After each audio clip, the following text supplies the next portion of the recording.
truth is the most convincing story that maps onto reality, and that's why the central narrative is falling apart. Right now in the United States, people should not be walking around with masks. We must see the central narrative for the fiction that it is. We are Americans. While elections are sometimes messy, this was a secure election. The founders began the fight for human liberty and self-governance, and it's up to us to finish the job. I'll tell you what, we are in a truth emergency right now. This is the end game.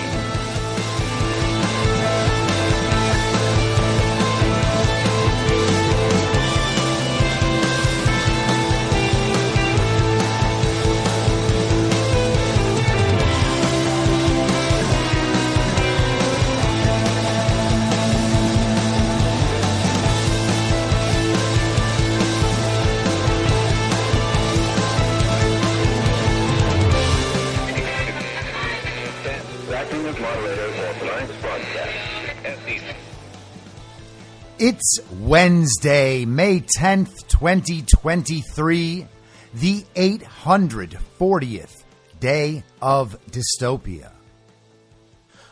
I'm your moderator, Chris Paul. Let's be reasonable. A warm welcome and hello to all of you listening to the podcast on the day of its release. The only way to do that is by becoming a paid subscriber at imyourmoderator.substack.com. You can do so for as little as $50 a year or $5 a month, and in doing so, you will be supporting me, the work I do, and this show as it expands. And if you can't or you simply don't want to, continue listening to the podcast for free on a wide variety of podcast platforms and, of course, Rumble. All I ask is that you share it with your friends. You can find the links to the podcast, the writing, the social media, and the merch site by visiting linktree.com/I'mYourModerator. So yesterday we were discussing the verdict handed down in E Jean Carroll's lawsuit against Donald Trump, a civil suit accusing him of rape and sexual battery and defamation. A jury of 9 jurors was instructed that if they thought there was a better than 50% chance that Trump did any of these things to E Jean Carroll, then they should find for E Jean Carroll. They did not believe her about her rape accusation, and they found against her on that issue, but they didn't want to say that they don't #believe women. So they decided that there was a better than 50% chance that Donald Trump touched her inappropriately and awarded her $20,000 for this apparent indiscretion that almost definitely didn't happen almost 40 years ago. Now, because Donald Trump said mean things about E Jean Carroll, the woman falsely accusing him of rape, the jury also found that Donald Trump had defamed her, and they are awarding her millions of dollars as a penalty for that. All of this is going to be appealed. Everyone in Trump's camp expects to win on appeal. Here is his attorney, Joe Tacopina. Yeah, I mean, strange verdict. This was a rape claim. It was a rape case all along, and the jury rejected that, but made other findings. So we'll obviously be appealing those other findings, but they rejected her rape claim, and she'd always claimed this was a rape case. So it's a little perplexing, but, we move forward. Did you speak to Mr. Trump, and what did he tell you? We've spoken, and we're ready to, proceed, go forward. Obviously, he's firm in his belief, as many people are, that he cannot get a fair trial in New York City based on the jury pool. And I think one could argue that that's probably an accurate assessment based on what happened today. Again, it's something that, we're very confident on the appellate issues here. The Access Hollywood tape should not have come into this case. Some other things shouldn't come into the case. I mean, we made many motions that we thought would create issues for appeal, and we're going to employ them now. There were things that happened in this case that were beyond the pale. I mean, we made a mistrial motion to do the trial because of some of the rulings and we believe a bias that was displayed by the court. This judge has been overturned already once by the Second Circuit in Carroll versus Trump, and we think he's going to be overturned a second time. But in the meantime, we march forward. He was found not liable for the rape, and that's it. And that's about how you would expect an attorney to sound after he has just witnessed yet another in a long line of blatant abuses of the American legal system and the American justice system. Laws were changed in New York State to allow E Jean Carroll to bring this case, and she was funded by Democrat billionaire and Epstein associate Reid Hoffman, who is thinking of financially backing Ron DeSantis's campaign to make sure that Donald Trump won't be president again. Well, hey, good luck, Reid Hoffman. The Trump campaign responded in a lengthy statement. This is all up in the info stream at t.me/I'm your moderator. There are a bunch of links, references to all the factual claims made in this statement. So if you're trying to get up to speed on this issue, these posts have everything you need to know in them. The Democratic Party's never-ending witch hunt of President Trump hit a new low today. In jurisdictions wholly controlled by the Democratic Party, our nation's justice system is now compromised by extremist left-wing politics. We've allowed false and totally made-up claims from troubled individuals to interfere with our elections, doing great damage. Make no mistake, this entire bogus case is a political endeavor targeting President Trump, because he is now an overwhelming frontrunner to once again be elected President of the United States. The continued abuse of our great Constitution for political ends is disgusting and cannot be tolerated. Our nation is in serious trouble when claims lacking any evidence or proof or eyewitnesses can invade our courts to score political points. Sadly, for the enemies of American freedom and democracy, President Trump will never stop fighting for the American people, no matter what the radical Democrats dream up next. This case will be appealed, and we will ultimately win. And then they begin to lay down the factual case. The Democrats' weaponization of the American judicial system against President Trump reaches a new low. The E Jean Carroll case is part of the Democrats' vast campaign against President Trump. Some bullet points. President Trump is dominating polling against Joe Biden and all Republican challengers. We are winning and the Trump haters are panicking. The Carroll case was orchestrated and funded by the biggest Trump-hating Democrats in the country. President Trump has never had any kind of relationship with E Jean Carroll. Voter registration of the jury pool for this case favors Democrats by a 7-to-1 ratio over Republicans. E Jean Carroll hired the disgraced hypocrite Roberta Kaplan to lead her frivolous lawsuit at the urging of Trump hater George Conway.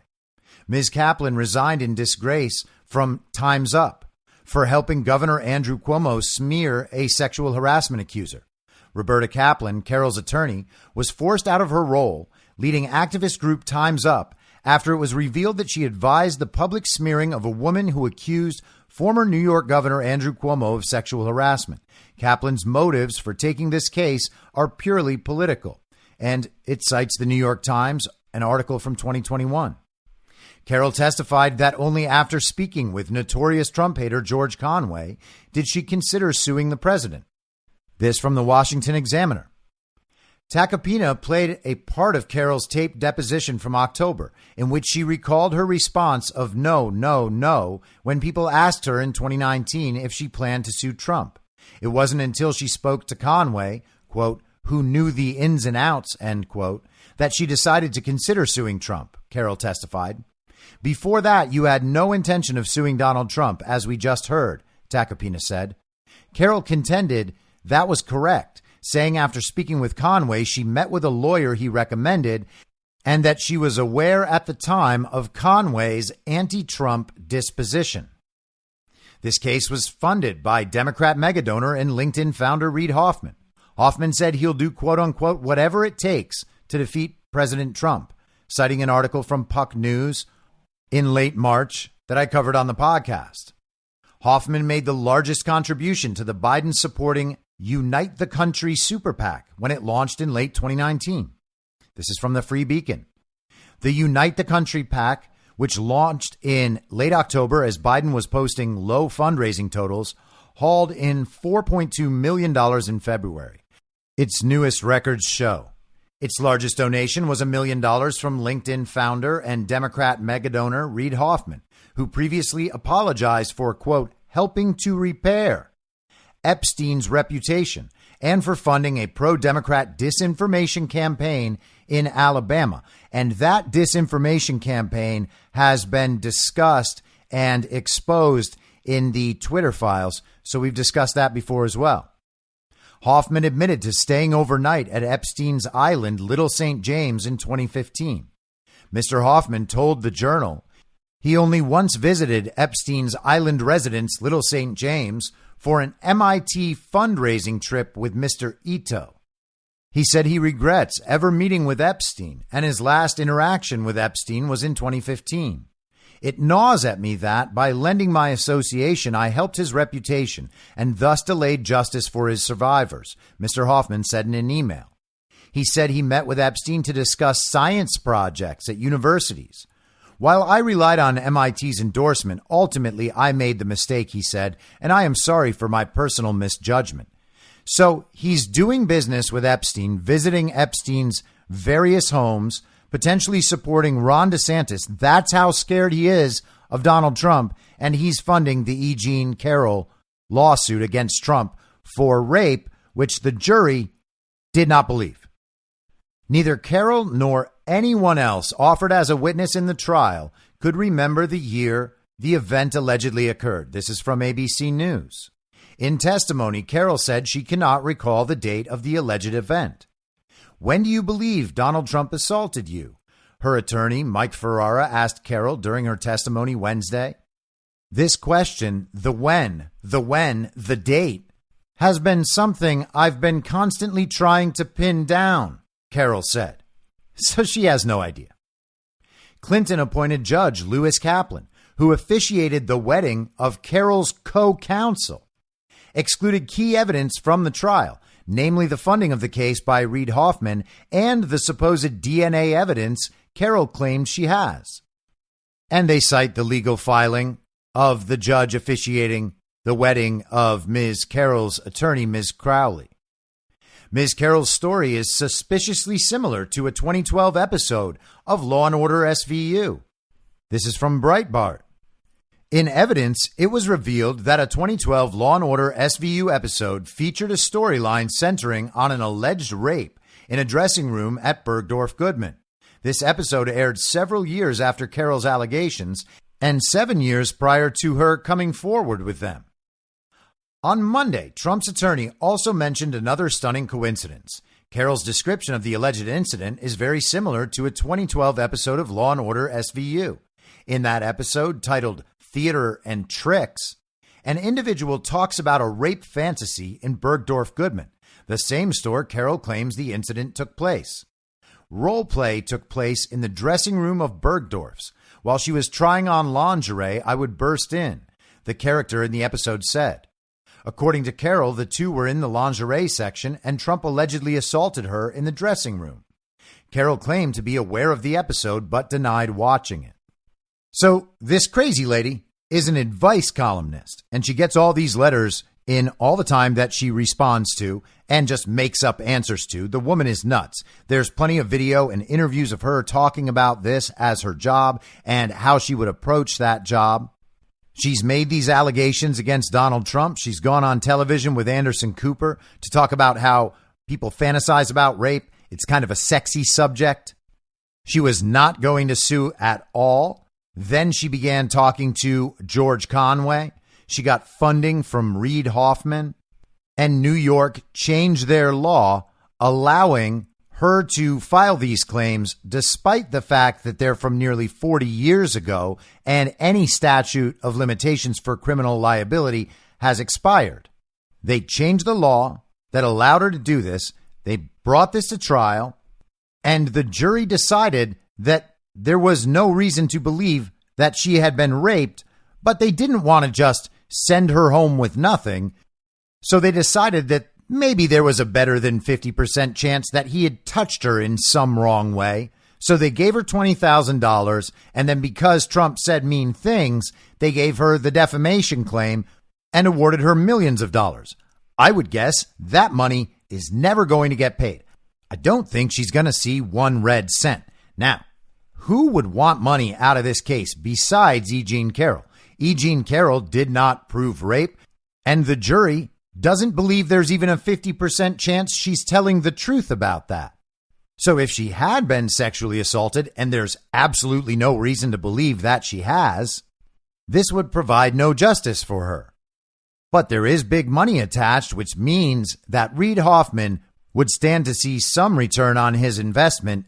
Aside from, however, this might harm Trump's reputation, it's doubtful that it's going to harm Trump's reputation at all. The only people who are trying to exploit this are people whose Twitter feeds are filled with Trump hate all day anyway, people who are obsessed with Donald Trump for 8 years running.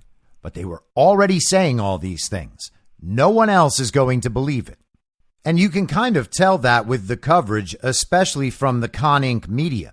Outlets like National Review are focused on the fact that even if Donald Trump is not a rapist, he still put himself in this situation by handling things so poorly.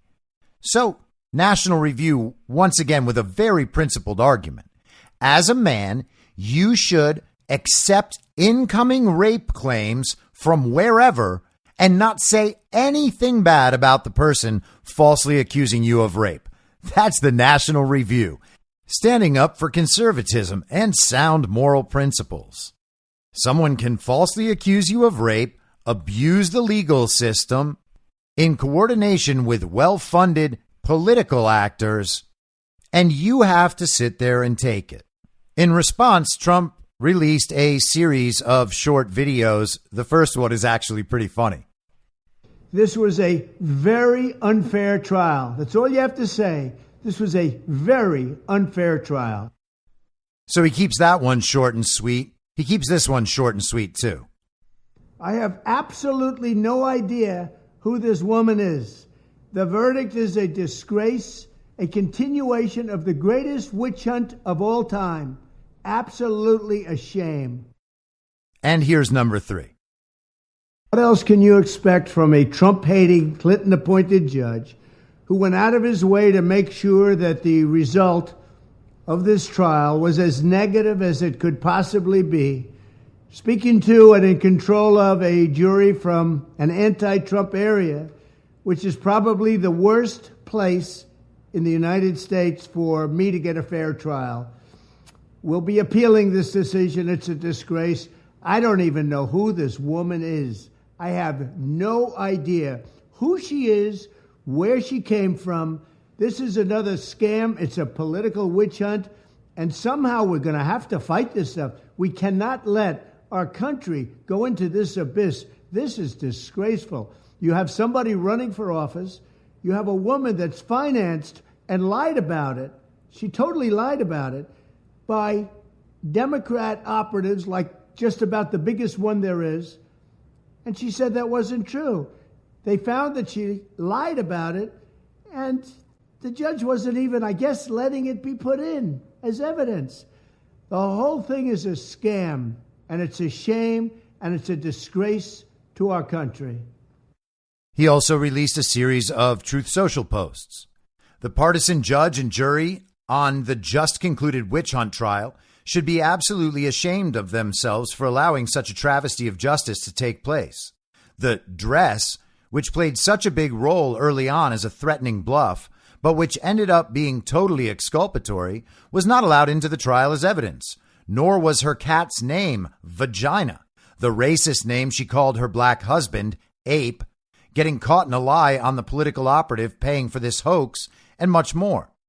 After listening to the Anderson Cooper tape of the Carroll interview, where she said rape is sexy and other totally incriminating things, it is not possible to believe that this woman, who I do not know and have never met before, except on a crowded celebrity photo line, could be credible or convincing to a judge and jury. Why did Cooper suddenly call for a commercial break? And why was Carroll a totally different person after the break? What took place during the break for such a drastic change? The Clinton-appointed judge, Lewis Kaplan, hated President Donald J. Trump more than is humanly possible. He is a terrible person, completely biased, and should have recused himself when asked to do so. He quickly refused. This case should never have been allowed to be tried in this completely partisan venue, perhaps the worst for me in the nation. The whole rigged hoax is yet another travesty of justice, a continuation of the greatest political witch hunt of all time. This witch hunt is all about election interference, but so far it seems to be backfiring on the radical left misfits who can't win an election without cheating. And let's listen to one last clip, just to put a real fine point on this E Jean Carroll thing. This is E Jean Carroll and her lawyer, Roberta Kaplan, on CNN. Can I end on something that I think is really important in all of this? And it's the fact that New York passed this law. Yeah. The Adult Survivors Act. They passed it just a few years ago.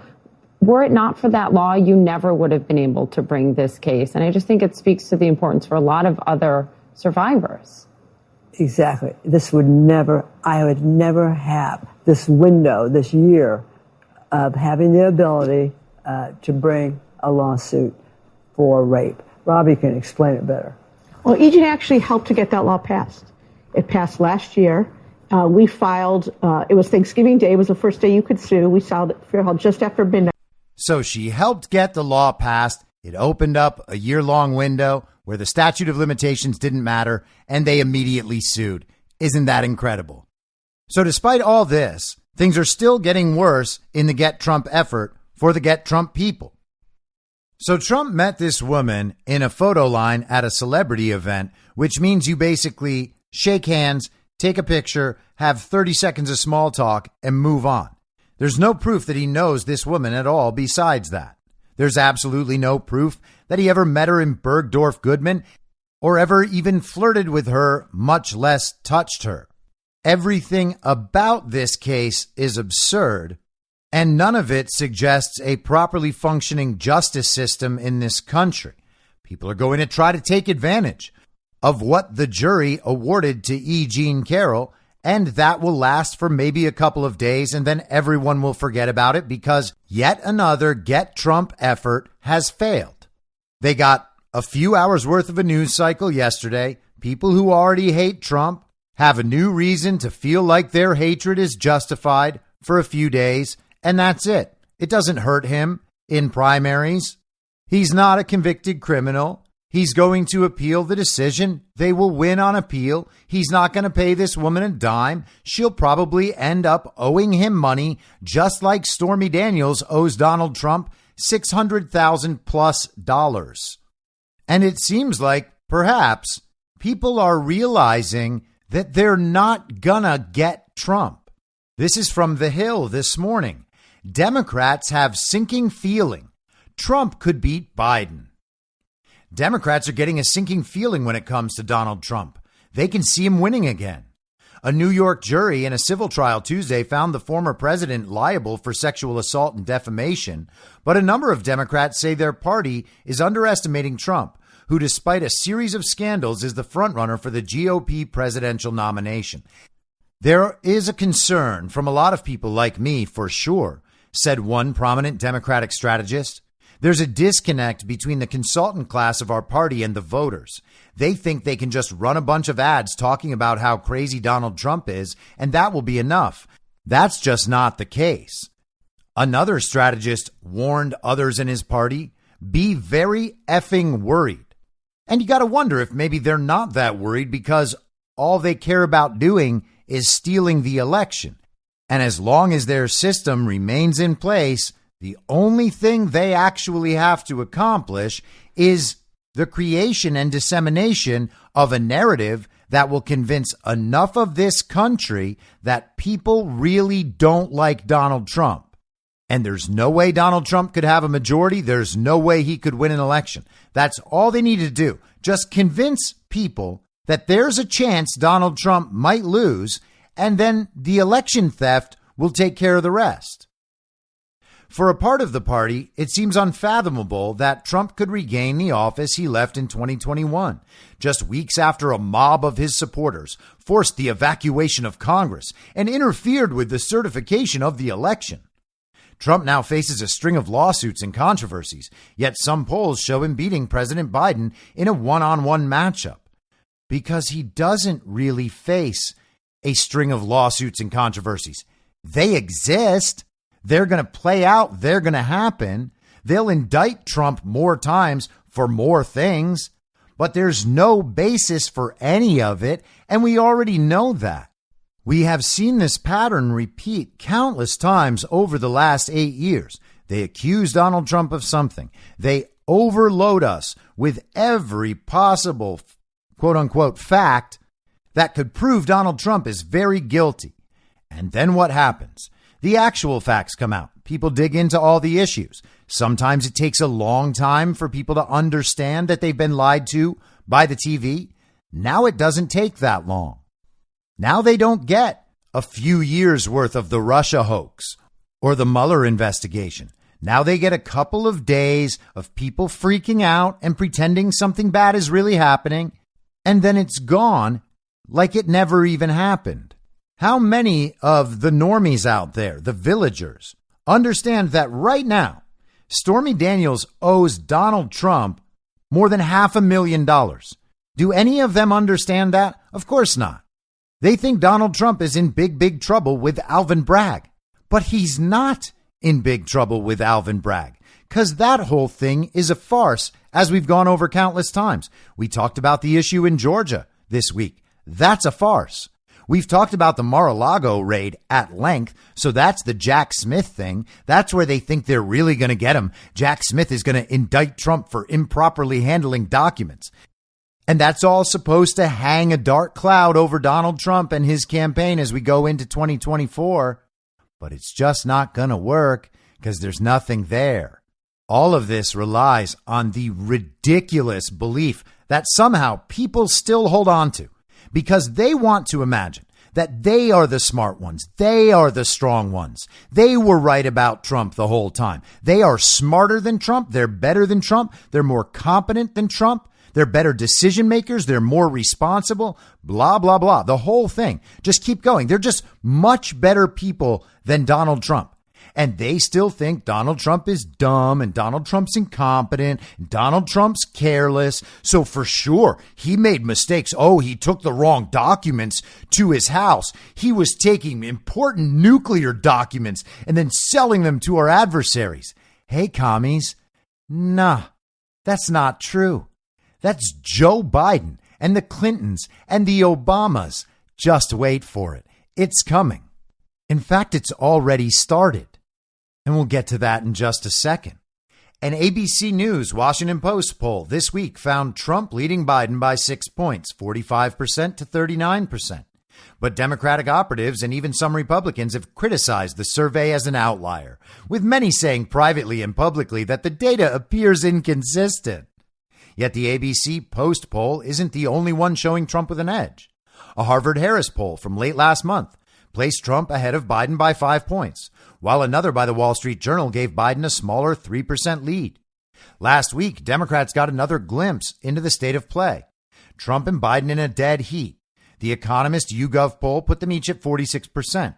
Polls also show a lack of passion in Biden's re-election effort, with many saying they'd prefer a different Democratic candidate. One bright spot for Democrats came from Trump's tepid campaign launch, which was rife with personal grievances and complaints about the last election. His lackluster kickoff gave Democrats some optimism that he'd be weaker in 2024. Over the spring, Trump's problems got worse, with an indictment in New York and various pending legal battles, leaving many to question whether he could realistically secure the Republican nomination, let alone win the general election.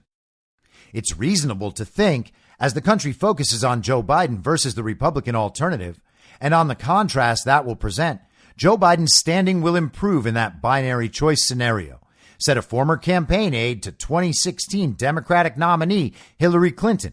And with advice like that, it's hard to see how Clinton lost, has directed their energy at convincing everyone that Donald Trump is one of the worst people to ever walk the earth for 8 years. And he is still ahead of Joe Biden. Why? Because people have realized who Donald Trump is too, outside of the media narrative. The media narrative says Joe Biden's great and Trump is terrible. People are understanding it's exactly the opposite. The article goes on. Feel free to read it if you like.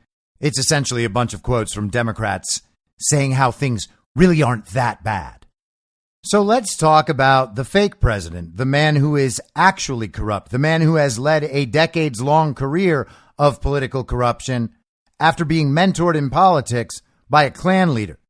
We've been talking over the last few weeks about the letter from 51 former intelligence officials saying the Hunter Biden laptop had all the earmarks of a Russian disinformation campaign.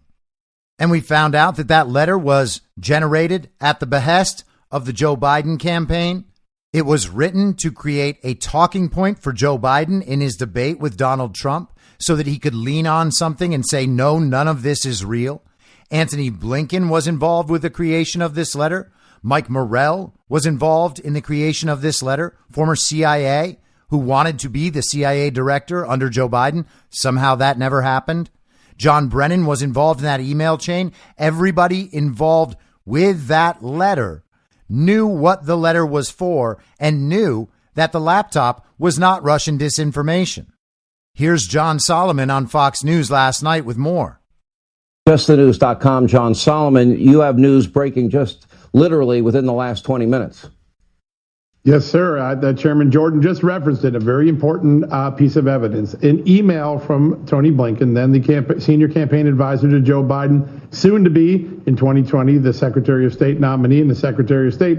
In October 2020, he not only called Mike Morrell to instigate or to trigger the letter, that's the word that Mike Morrell uses, triggered. He later delivers the main payload of the letter. What's that? It's the one reference in the letter that claims that the laptop is Russian disinformation. Most of the letter uses some nice intelligence speak saying this has the hallmarks of a Russian information campaign. A Russian information campaign could be something true that the Russians just want to take advantage of. Russian disinformation means the laptop is fake, false, a trick. And that one sentence that is put into that letter, the one sentence that the whole media globbed onto, comes from Tony Blinken when he sends a USA Today article to Mike Morrell. You now have a copy of it. We shared it with Fox News a little bit ago. This email shows Tony Blinken on the night of October 17th, around 10:53 in the evening, sending the USA Today article, the only thing that really ever suggested the laptop was Russian disinformation. And that email or that story gets boiled down into the famous line that dismissed the Hunter Biden laptop as disinformation. Those 51 intelligence experts had no basis to make that claim. Tony Blinken gives them a basis by sending them a news article from USA Today, which, by the way, doesn't turn out to be true either. So Antony Blinken, the man who is currently the fake Secretary of State in the illegitimate administration, used a fake news article from USA Today and sent that to the intelligence officials. Is that what intelligence officials do? They read fake news articles and then accept the claims of the fake news article and then assume that that's what the real situation is. And then they write letters to influence the outcomes of elections. Whoops. There you have it, ladies and gentlemen. That's your deep state. That is your global state propaganda media. That is the regime doing what the regime does. They attempt to destroy whatever and whoever stands in their path, and they don't care one bit about whether or not they're telling the truth. So obviously that's not the only news on the Biden crime family in the last 24 hours. There was a wave of reporting last night on the Bidens getting $1 million from a corrupt Romanian oligarch named Gabriel Popoviciu. This reporting is not new, though. It's in the Marco Polo report on the Biden laptop, and it's been reported by mainstream news outlets. Josh Boswell of the Daily Mail reported this back in July of 2021 from Marco Polo reporting, but it was reported all over again as if it was new, which is kind of interesting. It makes the whole thing seem like even more of an orchestrated info op than it already seems. But I imagine that was to put these stories more in the public consciousness before the press conference that happened this morning. Fox News gives a little write-up on the press conference. Biden family received millions from foreign nationals, tried to conceal source of funds. The House Oversight and Accountability Committee says the Biden family and its business associates created more than 20 companies and received more than $10 million from foreign nationals while Joe Biden served as vice president, and that some of these payments could indicate attempts by the Biden family to peddle influence. And you gotta love how the mainstream media always frames things as if they might not be exactly what they obviously are. The committee has subpoenaed 4 different banks as part of its probe and received, quote, thousands of records in response. Those subpoenas were, quote, tailored to specific individuals and companies that engaged in business activities with Biden family members and their business associates, the memo said. So the committee also released a long memo in addition to the press conference. They actually should have just read the memo in the press conference and gone through the long list of facts and presented all the facts. And instead, they just had various members of the committee going up to make statements about the investigation and what they'd uncovered. So you end up getting a lot of fluff and a lot of sound bites rather than just laying down the facts for everyone. The memo said Biden family members and business associates created a web of over 20 companies. Most were limited liability companies formed during Joe Biden's vice presidency. The committee said those companies were formed mostly in Delaware and Washington, D.C., with the help of Hunter Biden's business partners, Rob Walker and James Gilliar. The Biden family used business associates companies to receive millions of dollars from foreign companies, the memo said, adding that the Biden family, quote, received incremental payments over time to different bank accounts. It said Chinese nationals and companies with significant ties to Chinese intelligence and the Chinese Communist Party hid the source of the funds by layering domestic limited liability companies. The committee said it is investigating, quote, the opaque corporate structure of particular Biden-affiliated companies, those companies' complicated connections with each other, whether these companies maintained books and records, and why certain foreign nationals sought to partner with and engage in business with specific Biden family members and their companies. It said it already sees signs that the Biden family may have collected money from foreign nationals trying to influence U.S. policy. For example, the committee said it discovered that Hunter Biden, through his associate Rob Walker, received more than $1 million from a foreign company reportedly controlled by Gabriel Popoviciu, the subject of a criminal probe and prosecution for corruption in Romania. Then Vice President Biden met with Romanian leaders in 2014 and 2015 regarding corruption in the company. The committee said it found that in addition to Hunter Biden, James Gilliar, and Rob Walker receiving foreign funds, James Biden, Hallie Biden, and other Bidens also received foreign payments. They have 9 in total currently. It's Joe Biden, his brother James Biden, Sarah Biden, who's James Biden's wife, then Hunter's original wife, Kathleen, his brother's wife, Hallie, who Hunter then had a relationship with, and his current wife, Melissa, and then some of the kids.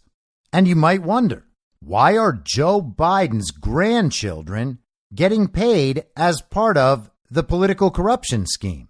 Oh, right. It's because they're hiding money, and they're so decent, the Bidens, that they understand it's okay to implicate grandchildren in a criminal scheme of political corruption. The memo included a breakdown of the transactions from Chinese and Romanian nationals and companies. Specifically with regard to China, the memo points to 2 people, Yi Jianming and Gang Wendong, and warned that particular Chinese business venture posed potential threats to American national security. Both people were connected to Hunter Biden's joint venture with Chinese energy company CEFC. The memo said Yi had close ties to the highest levels of the Chinese Communist Party and was reportedly Deputy Secretary General for an international outreach arm of the People's Liberation Army. Yi was later detained by the CCP in 2018. So that's good. The current fake president of the United States was doing family business with a high-level official of the CCP and the PLA. The Bidens received millions of dollars from their Chinese partnership, the memo said. When Yi was detained by the Chinese, Hunter Biden then attempted to distance himself from the relationship by claiming he had never been paid by CEFC. This was false. The memo said Hunter Biden's company, Hudson West 5, received a $24 million wire from Yi. CEFC later wired $100,000 to Hunter's Owasco PC. And the article goes on. I hope to get to the memo sometime today, and maybe we'll cover all of that in more detail. As I said, the press conference itself was a little lackluster, not the best possible presentation of the facts and what they actually have going on here. It was only shown on Fox. It was not on the other cable networks or the broadcast networks. Even C-SPAN didn't show it. And of course, none of this is particularly surprising because the last thing that they want to tell everybody is that the Biden family is actually as corrupt as all of the no-no people have been saying for a very long time. In my opinion, Byron Donald's comments during the press conference this morning were the most interesting because he was able to boil down a very salient point and make it real. Here's a bit of what he had to say. Hiding money, shifting money, and for the purpose, we don't know, because one thing everybody in this room and the American people definitely know is that the Biden family doesn't really have a business. There is no business structure around this family except politics. And since Joe Biden has spent decades in the Senate, served 8 years as vice president, and is now president of the United States, and the family's getting money from various countries and foreign businesses through various shell companies and this web of LLCs. I mean, guys, you in the press, this is easy pickings. I'm giving you Pulitzer stuff here. Like, all you have to do is literally look at our memo and see the level of detail upon which they have created this. And it's very, very frustrating. We have now been able to clearly see that the Biden's associates, like Rob Walker, Eric Sherman, as has been discussed, created at least 16 companies while Joe Biden was vice president of the United States. 16 companies created while he was vice president. Now the list is 20. And as we continue our investigation, that list is growing. And like I said before, the question is to serve what purpose? And the purpose of all these companies being created is to conceal money that the Biden family has been gaining because Joe Biden has been sitting at the upper echelon of our politics for almost 5 decades. That is the entire purpose here. And he goes on. Interesting that the Department of Justice has been investigating Hunter Biden for quite some time, and we seem to just never really get anywhere. And so I think that's also interesting as well. I wonder what's going on at the Department of Justice. But that being said, the bottom line is there is no real business here. None. And let me also say this, because I know there are many in this room who wanted to go down all the various schemes that our colleagues on the other side of the aisle accused the former president of. Be very clear. The former president actually had a business, very big business. You could say it was his name. You could say it was his buildings. You could say it was wine. You could say it was branding. You could say it was The Apprentice. But he had a very big and legitimate business, which everybody in this room clearly knows and understands and can point to and say, that's the thing, that thing over there. Joe Biden has no business except his position in politics. And it is the requirement of this committee to investigate that. We're going to continue to do that, and we're going to let the facts speak for themselves. And he makes a great point. There is no Biden family business. Joe Biden has spent his entire life in professional politics, the last 50 years, just politics. And yet his family makes millions and millions and millions of dollars around the world, multiple family members. Does Hunter have a business? No. Hunter's business is selling Joe's name and facilitating deals. Same with Jimmy Biden. This is just a crime family. Their business is political corruption. And yet we're told it's Donald Trump who does all that. Donald Trump actually has real businesses. Donald Trump has a career as a prominent businessman and celebrity and TV host and whatever else. But he was actually doing business. He created value in an economy. He was a productive member of society. Joe Biden is getting paid by taxpayers, supposedly to represent them. But that's not where the real money comes from. The real money comes from representatives of our foreign adversaries, as Joe Biden sells the U.S. interest to the highest bidder. Joe Biden gets paid to influence American politics and facilitate the agenda of the global regime. That is Joe Biden's job. That is Joe Biden's business. That's not a legitimate business. So we shall see how the media responds to all of this as this story builds, as people begin to read and cover the memo. The press conference was largely ignored. At the same time, the DOJ has released a 13-count indictment against Congressman George Santos. That's the big priority. George Santos, who may as well be a cartoon character, is being pursued by the DOJ because he gets tons of headlines. He makes the villagers insane. They want George Santos news all the time because Santos is like some proxy for Trump. They can get mad at Santos and somehow Santos is Trump's fault, and they can't get Donald Trump, but maybe they can get George Santos.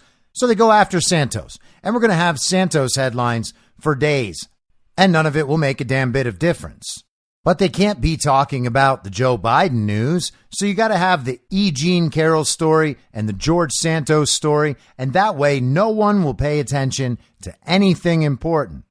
But that's not even all that's coming, and not the extent of the bad news they're actually dealing with. The sit down between Kevin McCarthy and Joe Biden and the other congressional leaders yesterday produced absolutely nothing. Kevin McCarthy was very strong in 2 press conference appearances after that meeting. He seems certain to hold the line on the House's position. No clean debt ceiling raise. They want these cuts, and they're going to get these cuts. He made the point that the House has now done their job. They put a debt ceiling bill forward. They passed that bill. That bill includes cuts. If the Senate wants to come up with their own bill, they can, and then they can have a conference about it, and maybe Biden will sign it. But Biden's done nothing, and no one believes that the Senate is going to produce anything. So the only body that actually has done the work is the House. That's what Kevin McCarthy has to lean on. If the White House and the Senate don't want to meet the House's demands, then the debt ceiling won't get raised. We have Trump headed to New Hampshire tonight to do a CNN town hall. CNN is going to broadcast Donald Trump for an hour as he gets asked questions, probably lots of gotcha questions. Will there be any gotchas? Probably not. Trump released a video statement on the CNN town hall this morning, somewhat trolling, as you might expect. I'll be doing CNN tonight live from the great state of New Hampshire because CNN is rightfully desperate to get those fantastic Trump ratings back. They were ratings like none other, and they want them back. They made me a deal I couldn't refuse. Could be the beginning of a new and vibrant CNN with no more fake news, or it could be a total disaster for all, including me. Let's see what happens tonight at 8 o'clock.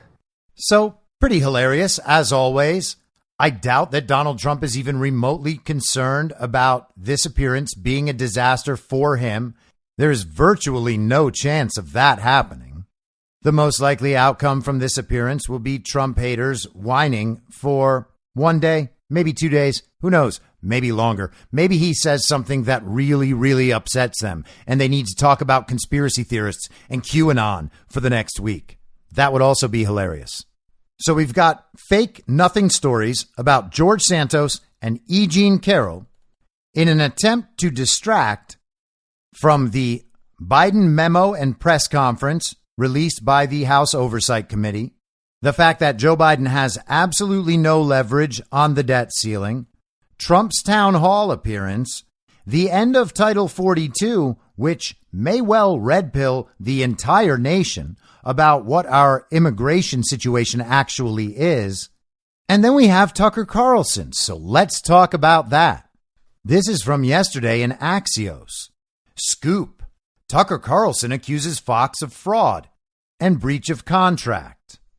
Tucker Carlson, 2 weeks after being ousted by Fox News, accused the network Tuesday of fraud and breach of contract and made a host of document demands that could precede legal action. The aggressive letter from his lawyers to Fox positions Carlson to argue that the non-compete provision in his contract is no longer valid, freeing him to launch his own competing show or media enterprise. Axios reported Sunday that Carlson, frustrated by being held to his contract, is preparing to unleash allies to pressure the network into letting him work for or start a right-wing rival. Carlson's contract runs until January 2025, and Fox wants to keep paying him, which would prevent him from starting a competing show. Carlson has already gotten eye-popping offers from several right-wing outlets and has talked to Elon Musk about working together. The letter from Carlson lawyer Brian Friedman to Fox officials Viet Din and Irina Briganti said Fox employees, including Rupert Murdoch himself, broke promises to Carlson, quote, intentionally and with reckless disregard for the truth. The lawyers accuse Fox executives, which two sources say are Din and Murdoch, of making material representations or promises to Carlson that were intentionally broken, constituting fraud. Notably, the letter alleges Fox broke an agreement with Carlson not to leak his private communications to the media and not to use Carlson's private messages, quote, to take any adverse employment action against him. Multiple outlets have reported on Carlson's redacted communications from pretrial discovery documents and have suggested that they led to his ousting. The letter also alleges Fox broke promises not to settle with Dominion voting systems, quote, in a way which would indicate wrongdoing, end quote, on the part of Carlson, and not to take any actions in a settlement that would harm Carlson's reputation. Carlson was told by a member of the Fox board that he was taken off the air as part of the Dominion settlement. Two sources briefed on a conversation told Axios. According to a source familiar with Carlson's position, his lawyers believe that the misrepresentations alleged by Carlson amount to a breach of contract because they created additional terms of Carlson's employment that were then broken by the company. These actions not only breach the covenant of good faith and fair dealing in the agreement, but give rise to claims for breach of contract and intentional and negligent misrepresentation, the letter says. A Fox News spokesperson said it is categorically false that Carlson lost his job as part of the network's $787.5 million settlement with Dominion Voting Systems. Stephen Shackelford, an outside attorney for Dominion, told Axios' Dan Premack, Dominion did not insist on them firing Tucker Carlson as part of the settlement. So let's hold on this for just a minute. Dominion did not insist. That is not the same as did not discuss. That is not the same as did not ask for. That is not even the same as denying that Dominion was the cause for Tucker's firing. That little statement doesn't refute any of that. As I said at the time of the settlement, Fox and Dominion should not be looked at as in opposition. They are two different entities involved in the same project with the global regime with aligned interests who were both looking after their individual interests and their aligned interests in forming this settlement. The settlement means that the case would not go to trial, and without it going to trial, there doesn't need to be a decision in court. This is how they avoid exposing the evidence to the public. In the pre-trial discovery evidence supplied by Dominion, their own documents show that Dominion systems cannot produce reliable election results and are wide open and vulnerable to manipulation. That's what's in their documents. There was no way that Fox News would have lost that case had it gone to trial. So they both avoided the trial. Dominion doesn't want the public to know that its systems don't work and can be used to steal elections. Fox also doesn't want anyone to know that because they have ignored the truth of the stolen election for the last 2.5 years.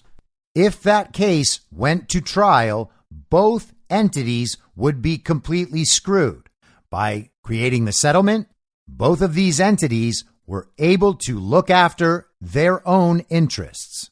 Now, usually when we get a bold claim about something, and then the people who could be hurt by the truth of that claim respond in a way that doesn't actually refute the claim, there is something real there almost all the time. And let's consider what that real thing would be if this proves to be true, and I kind of feel like it's going to. If Dominion was involved in getting Tucker Carlson fired from a major media outlet their number one star, the most highly rated TV host in the nation. If Dominion was involved in his firing, that means that a foreign invested and foreign controlled company who sells software and equipment that controls our elections to the point where manipulation of those systems can decide the outcome of elections, that company would then be responsible for getting the number one TV host in the country fired because guests who appeared on his show said mean things about that company. That also, by the way, happened to be true. In any sane world, that would be what people perceive as the real threat to democracy. The company that controls the voting machines and thereby controls the elections has the power to get TV hosts fired. Now, the good news is Tucker already has something better lined up. And here's a video statement he released yesterday on Twitter. Hey, it's Tucker Carlson. You often hear people say the news is full of lies, but most of the time that's not exactly right. Much of what you see on television or read the New York Times is in fact true in the literal sense. It could pass one of the media's own fact checks. Lawyers would be willing to sign off on it. In fact, they may have. But that doesn't make it true. It's not true.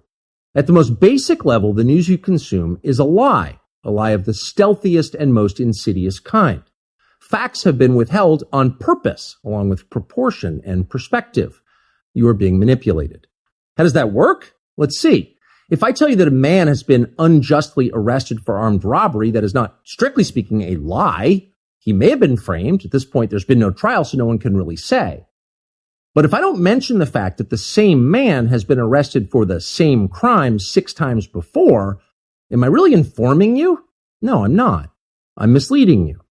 And that's what the news media are doing in every story that matters, every day of the week, every week of the year. What's it like to work in a system like that? After more than 30 years in the middle of it, we could tell you stories. The best you can hope for in the news business at this point is the freedom to tell the fullest truth that you can. But there are always limits.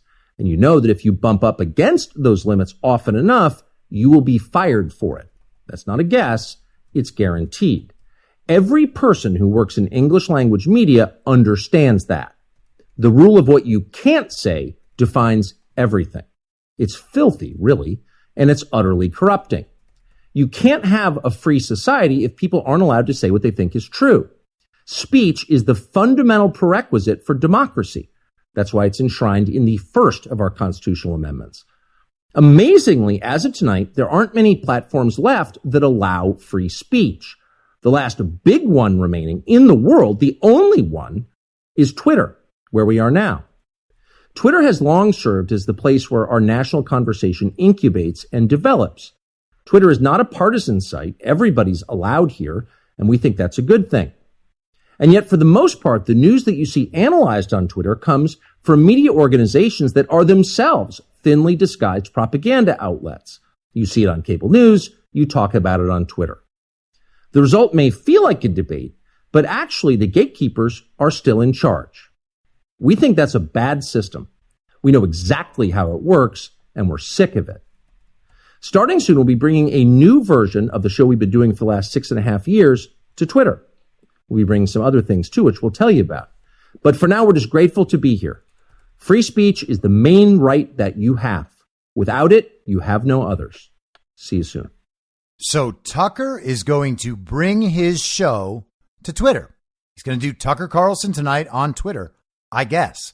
And apparently he'll be creating other content that takes advantage of Twitter's platform. Maybe he'll be doing Twitter Spaces. And it seems he's going to introduce some television-ish aspect as well. Jack Posobiec wrote on Twitter yesterday, bring back Twitter streaming, launch Twitter live apps for Roku, Fire, Apple TV, etc. Become the greatest video platform in the universe. And Elon Musk responded and said, coming. So apparently that's something to look forward to, and I imagine that that will probably be released around the same time as Tucker's show comes out. Elon also wrote on Twitter yesterday, on this platform, unlike the one-way street of broadcast, people are able to interact critique, and refute whatever is said. And of course, anything misleading will get community notes. I also want to be clear that we have not signed a deal of any kind whatsoever. Tucker is subject to the same rules and rewards of all content creators. Rewards mean subscriptions and advertising revenue share, coming soon, which is a function of how many people subscribe and the advertising views associated with the content. I hope that many others, particularly from the left, also choose to be content creators on this platform. So Elon Musk is going to have the most popular TV host in the country doing his show on Twitter. Remember back to last summer and last fall, how many screeching articles we got from mainstream media outlets and Blue Anon, all of those closely tied into the regime who are worried about the regime's control of the narrative slipping away as they lose control of Twitter. All of those people were claiming that what Elon was doing was going to crush Twitter as a business. They would lose all their advertising revenue. The platform would be overwhelmed with hate speech, and no one would ever want to use it again. It was going to be too toxic for any advertisers. Revenues would drop. He was already firing all of his important workforce, the people doing all the censoring. Twitter was absolutely screwed. Well, now they have the country's biggest TV host doing a show on Twitter. Are advertisers going to be willing to advertise on Tucker Carlson's show on Twitter? The answer is obviously yes. And that's not the only advantage for advertisers on Twitter with a show like Tucker Carlson's. They're going to have viewer numbers, real-time viewer numbers coming in constantly.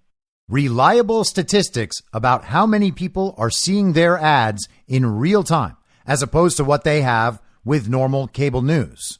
Twitter has introduced a subscription model, and you can imagine that millions of people will subscribe to Tucker Carlson's channel to see his show on a regular basis. And now Tucker is free from the censorship and the other controls about what he's allowed to say that come with being part of a mainstream news outlet. Now he gets to say whatever he wants and have his own business where he is paid directly by all the people who are watching him. It just is a better business model. I said a couple of weeks ago, I thought maybe he should do that very thing on Rumble. Turns out it's not going to be Rumble. It's going to be Twitter. But the principle is the same in either case. And Tucker is going to have a lot to talk about on Twitter. A lot of things he couldn't really discuss on his Fox News show. Where are his January 6th tapes? If he still has access to all that, well, he's going to be able to bring those right to Twitter, where millions and millions of people can see it in real time and spread that information in its original form immediately to the rest of Twitter. He's also going to be able to find a really interesting niche in the media landscape.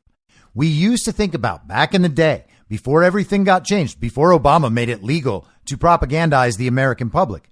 We used to hear about how there was supposed to be equal time for both parties on the network airwaves, because those were the public airwaves. Tucker Carlson on his show is actually going to be able to provide that in the run-up to the 2024 election. He'll have Donald Trump on, and Donald Trump will come on his show. He'll have Robert F. Kennedy Jr. on, and RFK Jr. is going to come on his show.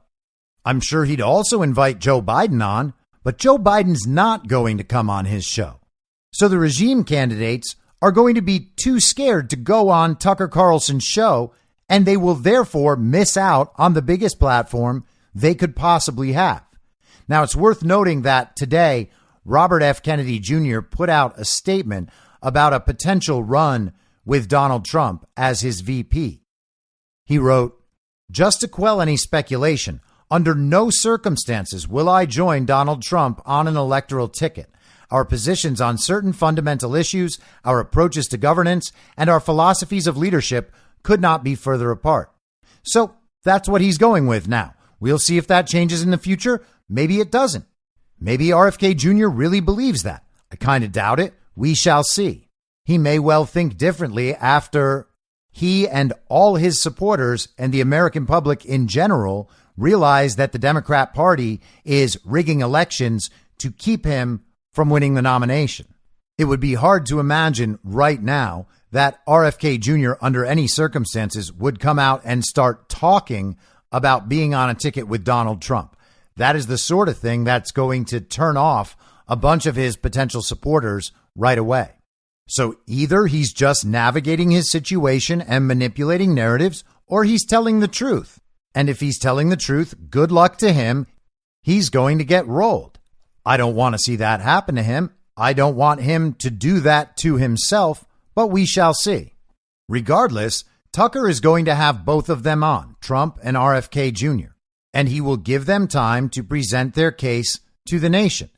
And fortunately, both men are making their case by specifically going after the regime. Robert F. Kennedy Jr. has not hesitated to call the regime out, to call the CIA out, to call out the abuses of the pharma company in regards to vaccines, and to call out at least the excesses of the climate change movement.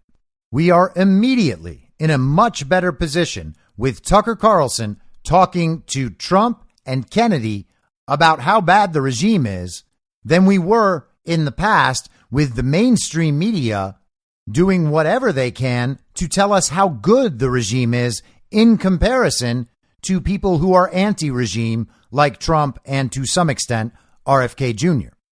And now if you've listened to this show for a long time, you'll know that I have a different take on Elon's relationship with Twitter than most people do. Most people go by the official story. Elon Musk bought Twitter for $44 billion. I don't believe that's possible because I don't think that the greatest information weapon in the history of the world is up for sale for $44 billion. And that may prove wrong, but it hasn't yet. And I still think that that is the most likely answer for what's going on right now. Now, we also know that despite Tucker Carlson's texts that were released from the Dominion discovery that seemed to show some animosity toward Donald Trump, that animosity no longer exists. They were hanging out just a couple of months ago in Florida. Tucker has visited Trump plenty of times over the last few years. If I'm right about all of that, then Tucker joining Elon is a proof that I'm on the right track on this line of thinking. That would mean that they are collectively executing a considerably larger plan than what it seems from the public optics. And as we see more pieces fall into place, I think that continues to make more sense. Now, just for fun, let's get some media reaction.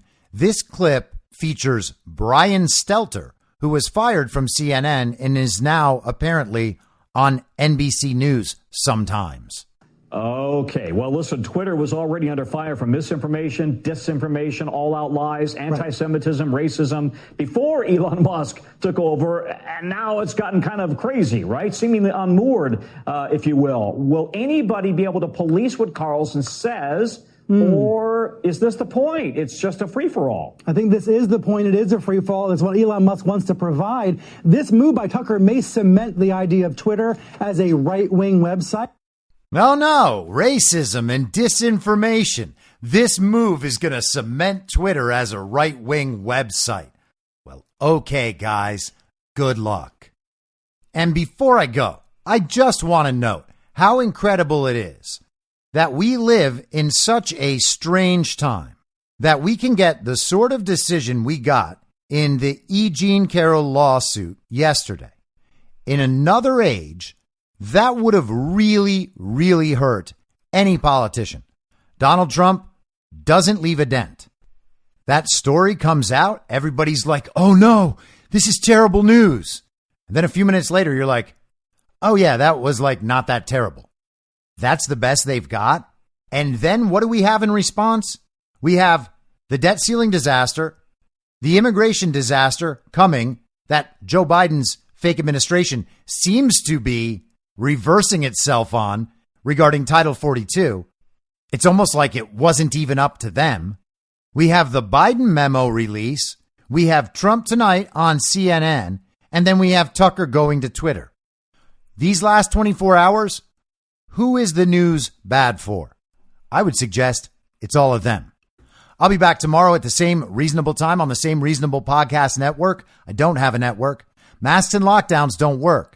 They lied to you about a pandemic, and Joe Biden will never, be president.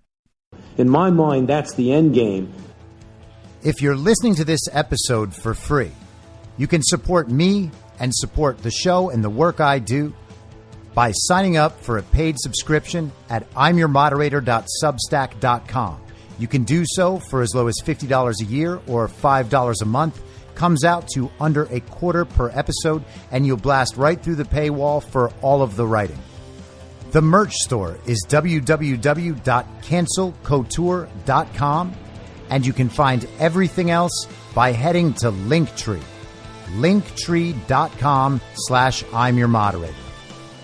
And I'll see you soon out on the range.